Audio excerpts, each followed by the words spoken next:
Three countries. Three completely different political systems. Three different sets of national goals. And yet, over the last few years, their cooperation has grown so much that defense planners in Washington, officials in Brussels, and analysts in Tel Aviv are all watching the same three capitals: Moscow, Beijing, Tehran. This isn't a NATO-style treaty. It isn't a formal military bloc either. But this relationship has become one of the most closely studied developments in modern geopolitics. Today, we're going to break down what's actually happening. No spin, just the facts. 15 years ago, if you told a foreign policy analyst that Russia, China, and Iran would be coordinating this closely, most would have doubted it. Back then, Russia's economy was tightly linked to European energy markets. China was mostly focused on its own economic growth. Iran was isolated under sanctions, struggling just to hold onto its regional influence. Each country had its own separate path. Then a string of global events slowly reshaped the picture. The 2008 financial crisis, rising US-China rivalry, sanctions on Russia after 2014, the COVID-19 pandemic, the 2022 war in Ukraine, and ongoing instability across the Middle East. No single event created this partnership. Together, though, they pushed these three countries onto a converging path.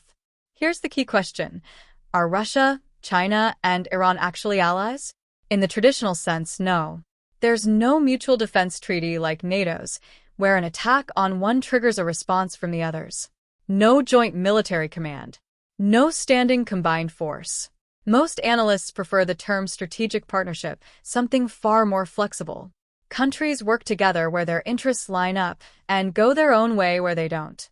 Formal alliances can become liabilities over time. Flexible partnerships let each country keep its options open.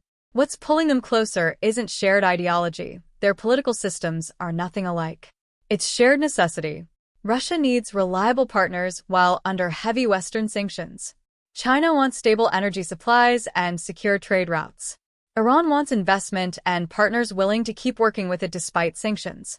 Modern sanctions restrict trade, finance, and access to technology. They've clearly put real pressure on both Russia and Iran's economies. That much isn't in dispute. But that same pressure pushed both countries to reduce their reliance on Western financial systems. China has become one of the biggest buyers of Russian energy. Russia has expanded trade with Asian markets. Iran has been building new transport corridors linking Central Asia, the Caucasus, and the Persian Gulf. Each move looks small on its own. Put together, they point to one clear trend: diversification away from Western-controlled systems. If military power is one pillar of geopolitics, energy is the other. Russia holds some of the largest natural gas reserves on Earth. Iran sits on massive gas and oil reserves of its own. China is the world's largest energy importer. These three facts alone create a natural pull between them. Beijing needs steady supply. Moscow and Tehran need reliable buyers. Pipelines, shipping routes, long-term supply deals. These aren't just business deals anymore. They've become strategic tools. Sometimes a map tells you more than a speech. For centuries, trade between Europe and Asia moved mostly by sea. Now, countries are investing heavily in land-based and multimodal alternatives. The one getting the most attention is the International North-South Transport Corridor, a planned network of rail, road, and sea links connecting Russia to Iran and India. It's still under construction, but if completed, it could significantly cut shipping times and open up new trade options that bypass traditional maritime choke points. Russia, China, and Iran have carried out several joint naval exercises in recent years. That doesn't automatically signal war preparation. Drills like these are mainly about improving communication, building familiarity between forces, and sending a political signal.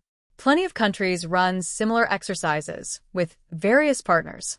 Still, when three major powers train together repeatedly, defense analysts take notice. Then there's the drone revolution. A decade ago, drones were mostly seen as surveillance tools. Today they're used for precision strikes, electronic warfare, and increasingly autonomous missions. Iran built a serious domestic drone program despite years of sanctions. Russia dramatically scaled up drone warfare during the Ukraine conflict. China remains a leader in both commercial and military drone manufacturing. China prioritizes stability and economic growth, avoids direct confrontation, but studies every major conflict closely. The Ukraine war has generated a massive amount of real-world military data, and every serious military, including China's, is analyzing it. Iran's biggest asset is geography. Sitting between Central Asia, the Middle East, the Caucasus, and the Persian Gulf, it borders the Strait of Hormuz, a choke point for a huge share of the world's oil trade. Whoever governs Iran, that geographic leverage doesn't change. Russia remains focused mainly on European security, while looking for new economic lifelines to offset the impact of sanctions. Under sustained sanctions pressure, both Russia and Iran have gradually shifted parts of their trade toward alternative payment systems. Some bilateral trade now happens in local currencies instead of dollars. The US dollar still dominates global reserves by far, but the trend toward gradual diversification is real and worth watching. BRICS tells a similar story. Starting with Brazil, Russia, India, China, and South Africa, the bloc has kept expanding as more countries seek to join. Members don't agree on everything. India and China still have unresolved border disputes. But they share one common goal: a bigger voice inside global economic institutions. None of this has gone unnoticed.